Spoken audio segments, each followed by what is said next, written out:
शादीशुदा लोगों को एक बड़ी सीख देने वाली कहानी। पत्नी ने न जाने क्या किया था कि पति ने उसे एक के बाद एक कई थप्पड़ जड़ दिए। हमेशा हर सिचुएशन को शांत से हैंडल करने वाली पत्नी भी इस बार इतनी अशांत हो चुकी थी कि उसने अपनी चप्पल ही निकालकर पति की ओर दे फेंकी। चप्पल पति के बालों को छूते हुए निकल गई। ये किस्सा यहीं पर ख़त्म हो सकता था, मगर पति ने इसे अपनी मर्दानगी का विषय बना लिया और बात बद से बदतर होती चली गई। रिश्तेदारों ने भी आग में घी का काम किया। किसी ने कहा, जो औरत अपने पति को चप्पल से मार सकती है वो ना ही तो वफादार हो सकती है और ना ही पतिव्रता। ऐसी औरत परिवार ही नहीं पूरे समाज पर कलंक की तरह है। बीवी के पक्ष वाले भी कहाँ पीछे रहने वाले थे। किसी ने कहा, 21वीं सदी में भी जो स्त्री के साथ मारपीट करते हैं उन्हें तो जेल भेज देना चाहिए। तो कोई कहता, जरूर उसको कोई और पसंद आ गई होगी, इसलिए अब पत्नी से मारपीट करने लगा है। बात कोर्ट तक भी पहुंच गई। दोनों पक्षों ने एक दूसरे के खिलाफ केस फाइल कर दिया। पति ने चरित्रहीन होने का तो पत्नी ने दहेज और शारीरिक उत्पीड़न का आरोप लगाया। 2 वर्षों से अधिक समय के लिए केस चला था। इन 2 वर्षों के दौरान दोनों पति पत्नी अलग अलग रहे थे। इन 2 वर्षों के दौरान दोनों पक्षों के समर्थकों की संख्या कम भी हो गई थी। पहले जहां दोनों पक्षों में समर्थकों का समूह होता था, अब गिने चुने लोग ही रह गए थे।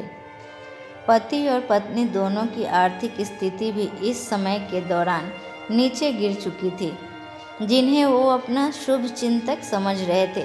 पैसों की बात आते ही उन्होंने भी अपना पलड़ा झाड़ लिया था। अगर कोई देने को राजी भी हुआ तो मोटे ब्याज की शर्त पर। आखिरकार वही हुआ जो सब चाहते थे, डाइवोर्स। हर कोई खुश था, दोनों पक्षों के रिश्तेदार, उनके माता पिता और दोनों के वकील। लेकिन 5 साल की सुखद शादी और एक सुंदर बेटी होने के बाद मिले इस डाइवोर्स से पत्नी मुक्त थी और पति शांत। शायद ये एक इत्तेफाक ही था कि इस खुशी को मनाने के लिए दोनों पक्ष के लोग एक ही चाय की पटरी पर बैठे, आमने सामने। इत्तेफाक इसलिए क्योंकि ज़्यादातर लोग जो एक दूसरे के विरोध पक्ष को सपोर्ट कर रहे थे वे एक दूसरे को अच्छे से जानते भी नहीं थे। पति पत्नी भी इन सभी से दूर एक दूसरे के सामने मेज पर बैठे। पत्नी ने पति से कहा, अब तो खुश होगे ना, तुम्हारे मन की जो हुई है मुबारक हो। तुम भी तो आज जीत गई हो। मुझसे तलाक तो तुम्हें भी मिल गया है, बधाई हो तुम्हें भी। पति ने कहा, तलाक को तुम जीत का प्रतीक समझते हो? पत्नी ने पूछा। पति चुप रहा। थोड़ी देर की शांति के बाद पति ने कहा, मुझे तुम्हें 5 लाख रुपए अभी और हर महीने 8,000 देने का आदेश है। अभी मेरे पास पैसे नहीं हैं, इसलिए मेरा जो सिटी में फ्लैट है उसे तुम्हारे नाम कर देता हूँ। पत्नी बोली, लेकिन उस फ्लैट की कीमत तो 18 लाख की है।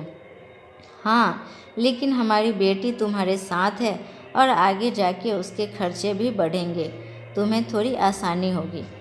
पति ने कहा, नहीं, मुझे सिर्फ 5 लाख ही देना, और तुम हर महीने 8,000 तो देने ही वाले हो। मैं मैनेज कर लूँगी। अगर 5 लाख नहीं है तब भी कोई बात नहीं। पत्नी बोली। दोनों फिर से शांत हो गए। पति सोचने लगा, कितनी भोली और समझदार है ये औरत, जो कुछ समय पहले तक मेरी पत्नी थी और अब अनजान। ये वही है जो कम से कम खर्चे में घर चलाती और पैसे बचाकर मेरे जन्मदिन व बर्थडे पर हमेशा मेरे लिए नए कपड़े खरीद लाती। कभी बीमार भी हो जाती तो पैसे बचाने के लिए मुझे मालूम न होने देती और घरेलू नुस्खों से अपना इलाज कर लेती। मगर घर में कोई और बीमार होता तो तुरंत डॉक्टर के पास लेकर जाती। मेरी ही मति मारी गई थी। मैं ही अपनी झूठी मर्दानगी के चक्कर में इतनी बड़ी गलती कर बैठा। पत्नी के दिमाग में भी उथल पुथल चल रही थी। अभी भी वैसा का वैसा ही है। पहले भी खुद से ज़्यादा हमारे बारे में सोचता था और अभी वही कर रहा है। ये वही आदमी है जो मुझे एक्सीडेंट से बचाने के लिए खुद मोटरसाइकिल के आगे कूद पड़ा था और अपनी उंगली तुड़वा बैठा था। पता नहीं कौन सी मनहूस घड़ी में मैं झगड़ा कर बैठी। पति ने मौन तोड़ते हुए पूछा, अब तुम्हारे कमर का दर्द कैसा है? ज़्यादा तकलीफ़ तो नहीं होती?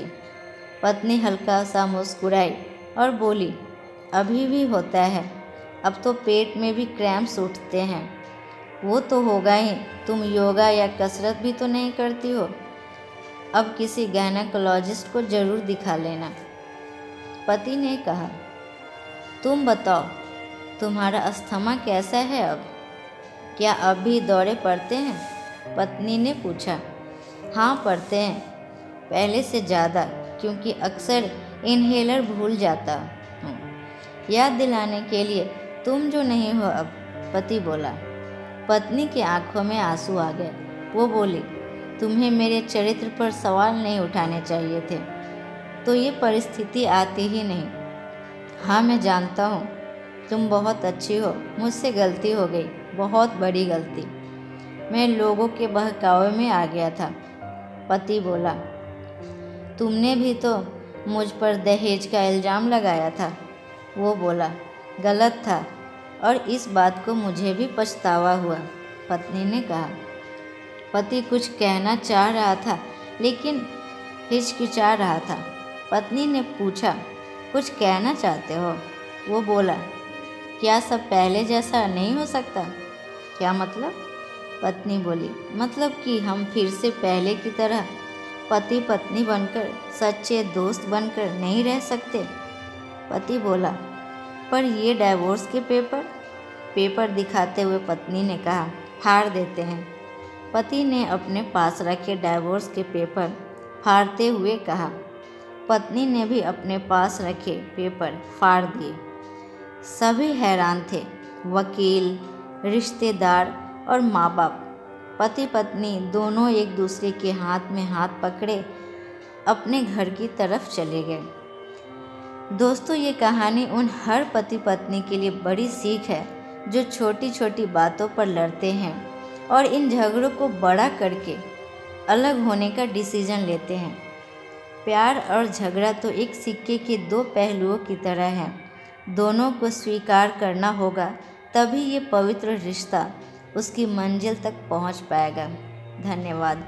उम्मीद करती हूँ ये कहानी आपको पसंद आए। अगर पसंद आए तो लाइक, शेयर और सब्सक्राइब करें।